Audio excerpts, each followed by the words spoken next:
2019 was an amazing year for games, with a lot of high-quality releases across PC and consoles. Andron, Austin, and myself sat down to debate what games we thought rose above the rest. It wasn't easy, but we managed to narrow it down to just 10. So without further ado, here are Bombchu's favorite games of 2019.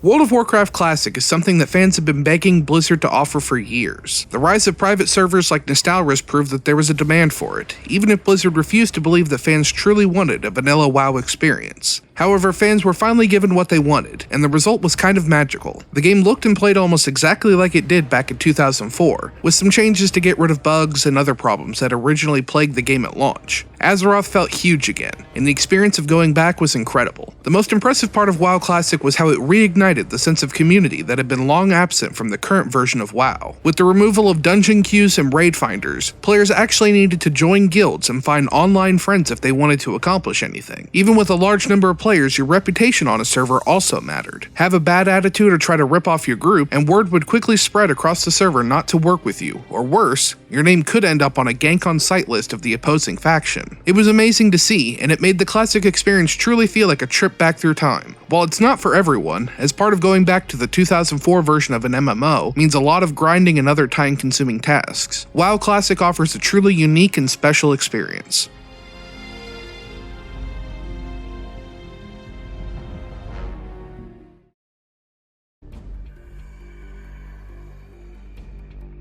When Respawn first announced that its next game would be a free-to-play battle royale game set in the Titanfall universe, it didn't exactly get the warmest fan reaction. The word free-to-play combined with publisher EA is always a reason to be worried. This also seemed like the death of the Titanfall universe, which was especially disappointing after how great the Titanfall 2 campaign was. However, Apex Legends surprised everyone. Apex Legends wasn't just another cookie-cutter entry in the battle royale genre. Instead, it offered several innovations and improvements that made for a great experience. The faster pace of gameplay, as well as the more arcadey shooting mechanics, helped bring in players that were put off by the more realistic style offered by PUBG. The classes each felt unique, both in playstyle and personality. The ping system is Apex Legends' best feature, as it allows complete strangers to effectively communicate and coordinate their strategy on their way to victory, all without speaking or typing a single word to each other. Players no longer had to cross their fingers and hope they got teammates with microphones that weren't going to be horrible people. Instead, the player base relied almost entirely on the canned dialogue available through the extensive but simple ping system, and it really made the Apex Legends experience a lot of fun. While the microtransactions could sometimes be very overpriced, the fact that it was all limited to cosmetics meant the game impact it had was kept to a minimum. Apex Legends proved that it wasn't just another entry in the oversaturated battle royale genre, but one that would stand tall amongst the competitors, and end up as one of the strongest contenders in that genre.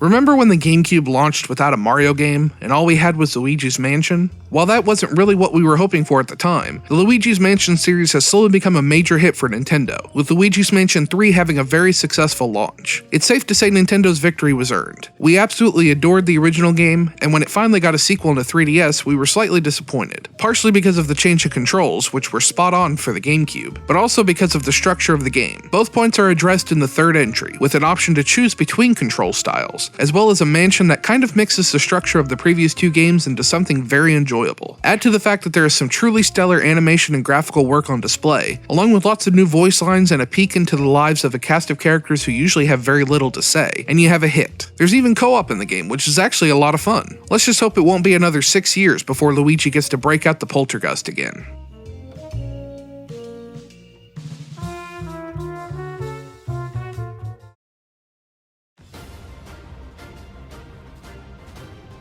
Nintendo had more than just a few hits this year, as Fire Emblem Three Houses brought the strategy series to the Switch. Fire Emblem has always enjoyed a small dedicated fan base, but this year they went bigger and better than ever before. The story this time around was a lot more focused on the characters rather than the conflict that surrounds them. This change was definitely a welcome one. Being able to chat up your warriors and learn their backstories made the time between battles a bit more important than before. We can't tell how hard we worked to get our favorite characters to join us for tea, accept our gifts, and of course, live through each battle. While the social link aspect was fun, Fire Emblem still pulls no punches when it comes to combat. Each battle waged always felt like it could swing away from us at any moment and would result in the death of a comrade. It's an exciting formula that, to this day, still makes for engaging combat and of course lots of reloads. For fans who aren't into permadeath, there's a non-traditional mode where instead of straight up dying, your units retreat so they can be used in the next battle. While there is room for improvement, Fire Emblem Three Houses is a superb entry in the series.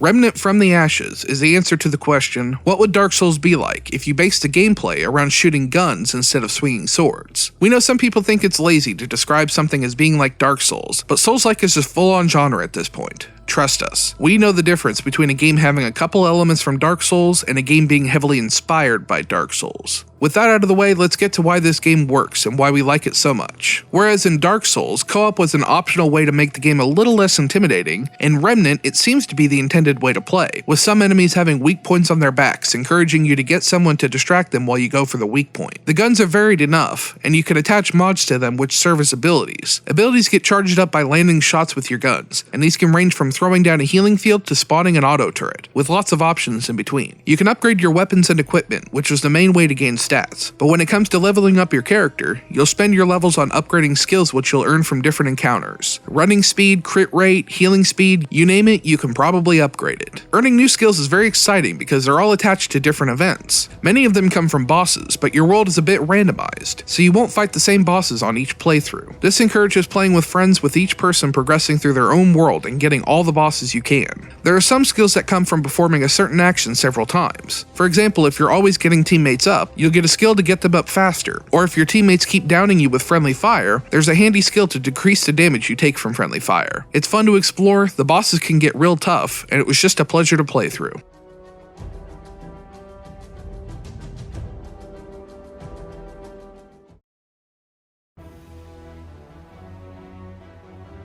Slay the Spire wasn't on our radar at all this year, despite being in early access since 2017, and with the game being a deck-building roguelike, it wasn't something we had any interest in playing. However, after giving the game a chance once it was included in a humble monthly bundle, we were incredibly surprised by how much fun Slay the Spire is. The deck-building concept goes beyond just adding cards to your deck as you progress. The amount of card synergy possible is astounding, with players able to come up with a wide variety of strategies and combos in each run. The roguelike nature of the game also means players aren't tied to their deck for very long, so you feel more open to trying out different cards and strategies to see what works for your playstyle. The game also features multiple classes, each with their own set of cards to try and acquire. This variety of classes and cards gives the game a very high level of replayability, something essential for any roguelike. The story isn't anything to write home about, and the world building is fairly surface level for the most part. However, the gameplay is so finely tuned and balanced that the player rarely feels like something is truly out of their control. Slay the Spire might not have been on our radar at the beginning of the year, but by the end, it had cemented itself as one of the best entries in the roguelike genre.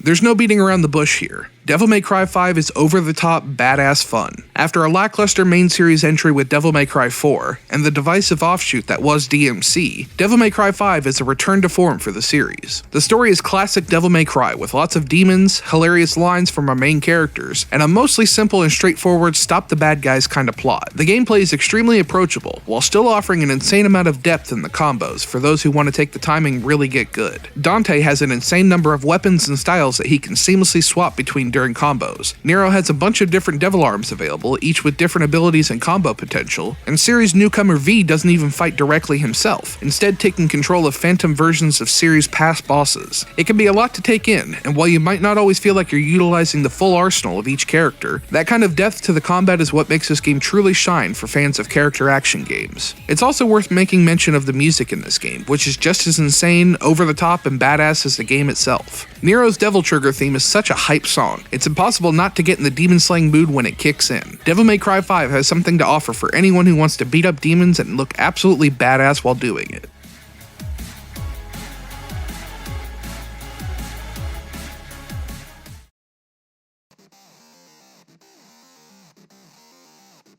Yakuza Kiwami 2 may not have first launched in 2019, but it did come to PC this year, and with all of us here at Bombchu being relatively new to the series, we're incredibly stoked to have more games on the PC. Yakuza 0 launched on PC last year and greatly expanded the audience of the franchise. Yakuza Kiwami 1 was quick to follow, and while it does serve as a great update to the original PS2 game, it just felt a bit underwhelming when compared to how big and fresh Yakuza 0 was, especially since it reused the engine and fighting system from 0. Enter Kiwami 2. We've got a new engine courtesy of Yakuza 6, a reworked story to clear up some confusing plot points, the return of some great characters who were introduced in Yakuza 0, as well as the Cabaret Club and Clan Creator minigames from 0 and 6 respectively. Austin literally spent a month exclusively playing the Cabaret Club in 0 and is stoked to have this one back, especially to see Yuki again. We'll probably never have the same super fresh experience we did playing Yakuza 0 for the first time again, but this is a damn fine release to keep us going while we eagerly await the remaining games to make their way to PC.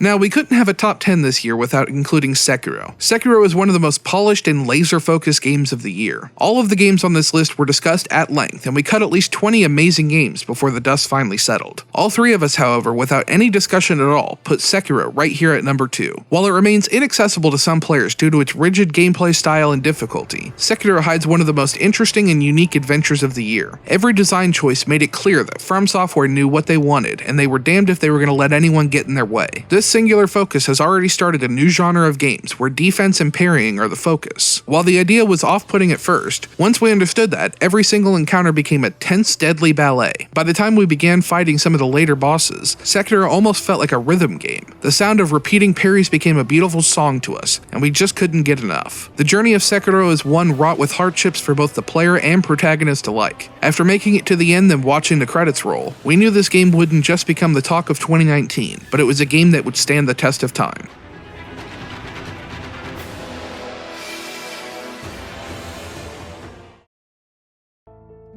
Before we reveal our favorite game of 2019, here are a few honorable mentions that just barely didn't make the cut. Divinity Original Sin 2 is amazing, and now it's on the Switch. Larian Studios is still supporting it with updates that include developer-created mods, and even found a way to get the Switch and Steam saves to work together. Now that's dedication. If you've never played Divinity before, it's basically D&D on your computer, complete with skill checks, freedom to play as a villain or hero, and lots of branching story paths. Not many games can rope you in for 200 hours without feeling dull and repetitive after a while. Once Divinity hooks you though, you won't even notice that time has passed as you wage war or just sneak around a city pickpocketing everyone you see. We don't know how Larian Studios was able to plan for so many variables and still make a complete, fun adventure. With Baldur's Gate 3 on the horizon, we're excited to see what this studio can do next.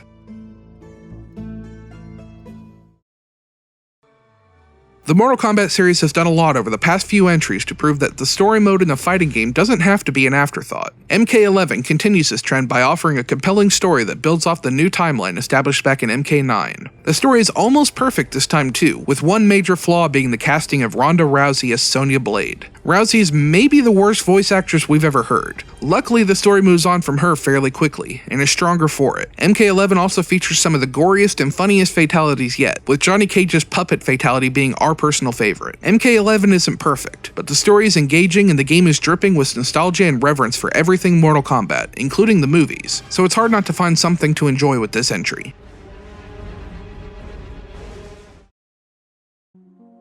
Anodyne 2 is probably not a game you played this year, and that's part of why it didn't make the top 10 list. But it was an experience we won't forget for years to come. It's a game that continually defies its own structure that it sets up as its own game, as well as the expectations set up for it as a sequel. If you want to know more about it, go check out our review. It's a niche game, but if it looks like something you could get into, we highly recommend trying it out.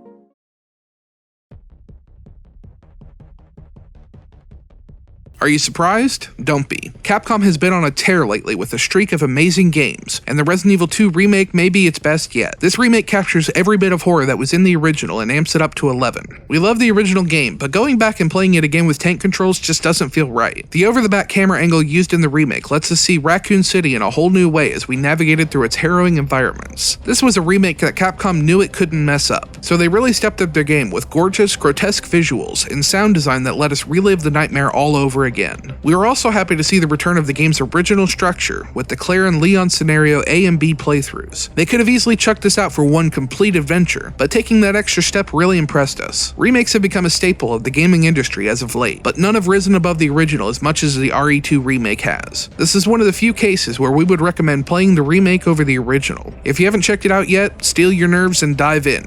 You won't be disappointed.